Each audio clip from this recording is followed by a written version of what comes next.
Nature Mantra BP sugar thyroid reversal Nature మంత్రతో సాధ్యం.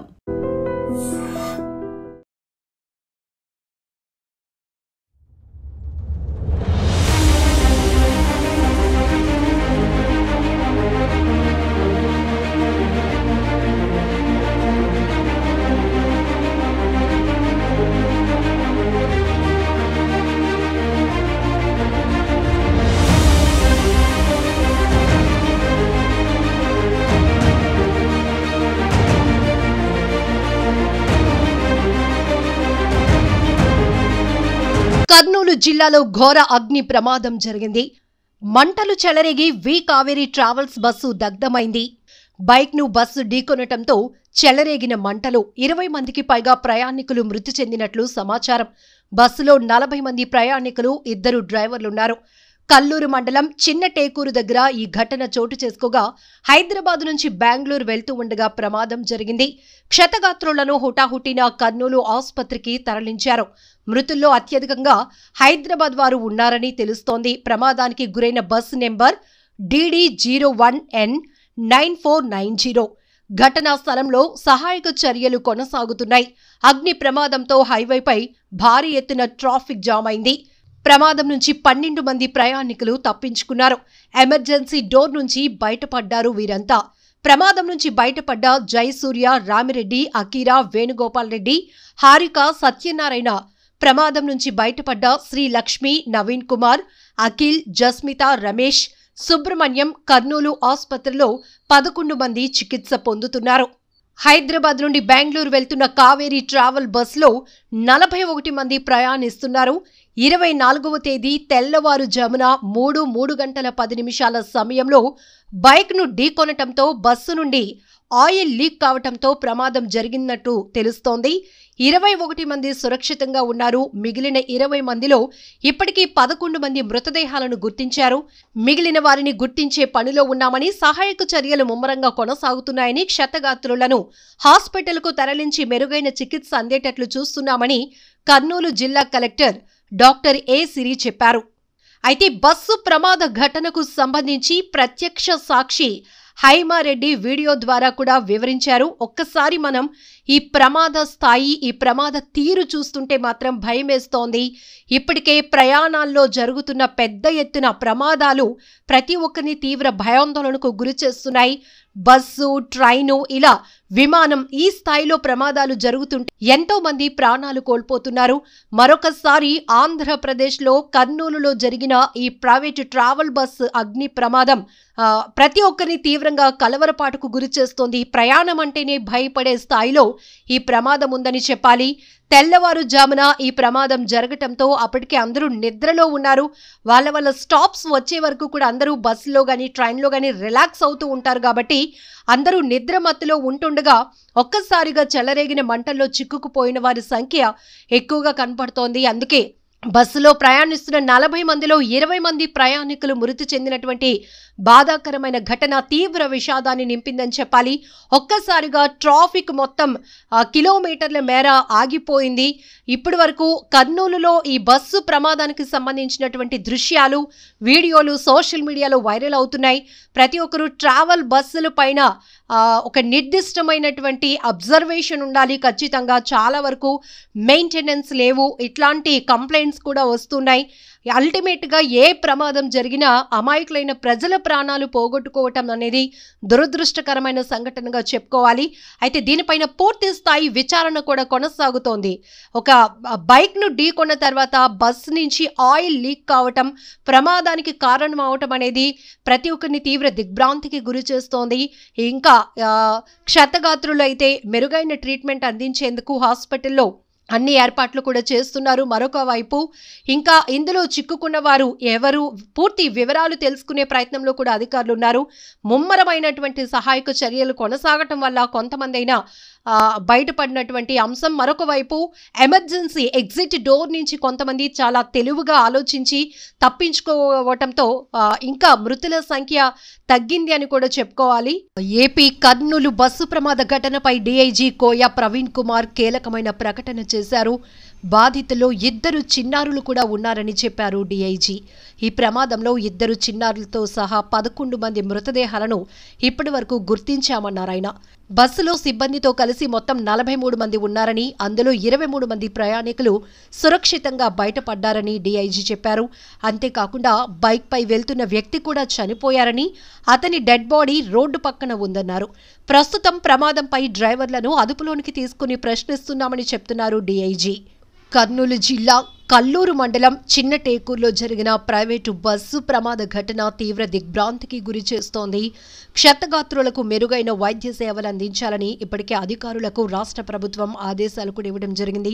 బస్సులోనే భౌతికాయాలున్నాయి. పరిస్థితులకు అనుగుణంగా ఘటనా స్థలం వద్దే భౌతికాయాలకు పోస్టుమార్టం నిర్వహించేందుకు కూడా సిద్ధంగా ఉన్నామని అధికారులు చెప్తున్నారు. ఫోరెన్సిక్ వైద్యులను ఘటనా స్థలానికి పంపించామంటున్నారు.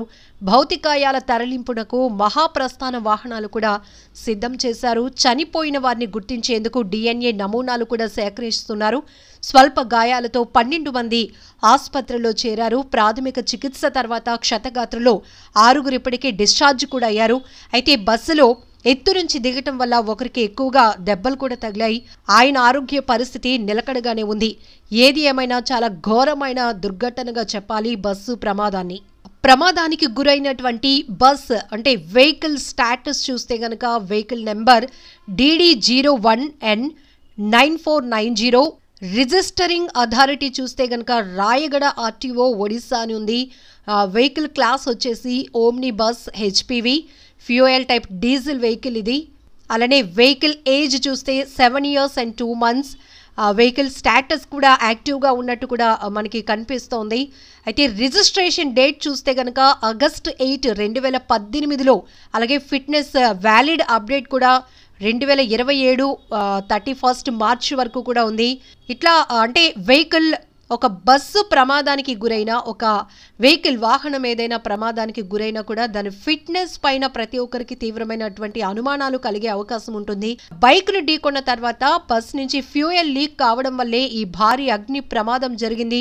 పూర్తిగా మంటల్లో చిక్కుకున్నటువంటి బస్సు, అందులో ప్రయాణిస్తున్న వారి పరిస్థితి కూడా చాలా అగమ్యగోచరంగా, చాలా దయనీయమైన దృశ్యాలు అక్కడ కనపడుతున్నాయి. ఎక్కడికక్కడే మృతదేహాలను గుర్తించడం కూడా చాలా కష్టమవుతోంది. కాబట్టి సంఘటన స్థలంలోనే DNA ప్రకారం గుర్తించి అలాగనే పోస్ట్ మార్టం చేసేందుకు కూడా అధికారులు అన్ని రకాల ఏర్పాట్లు చేస్తున్నారు.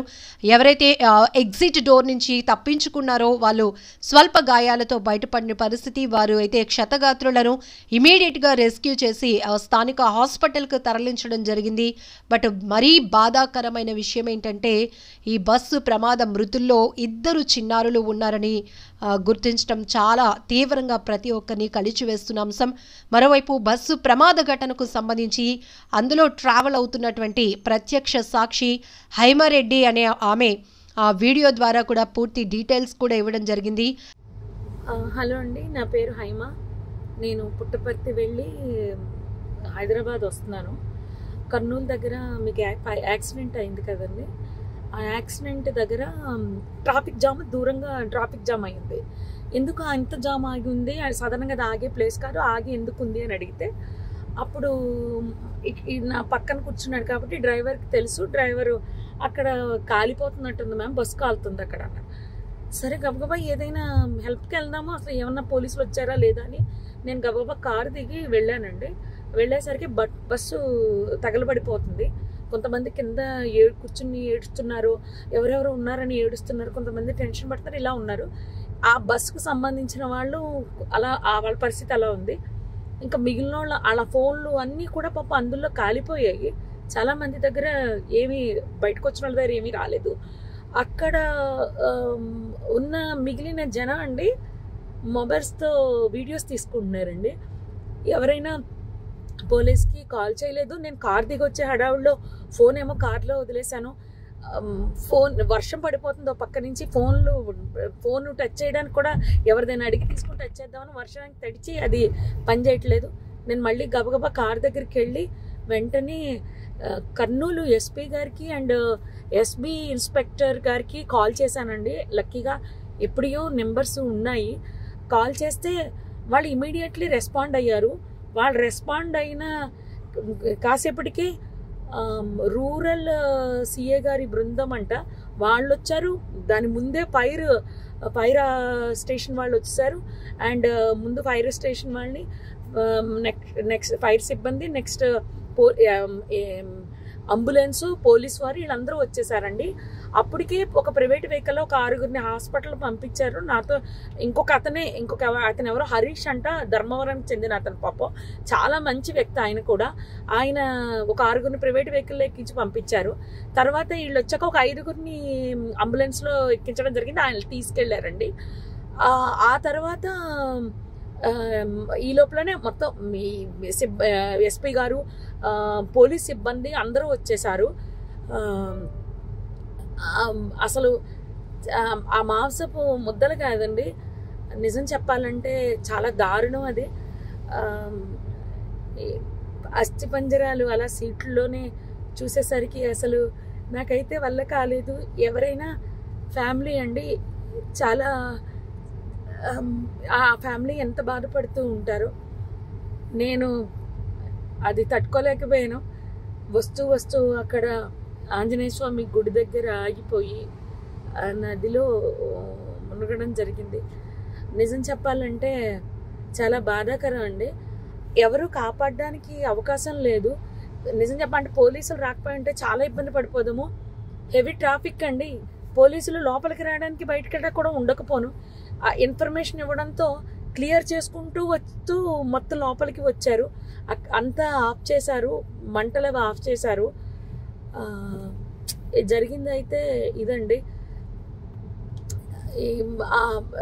ఆ బస్ కిందనే బైక్ ఉండిపోయింది.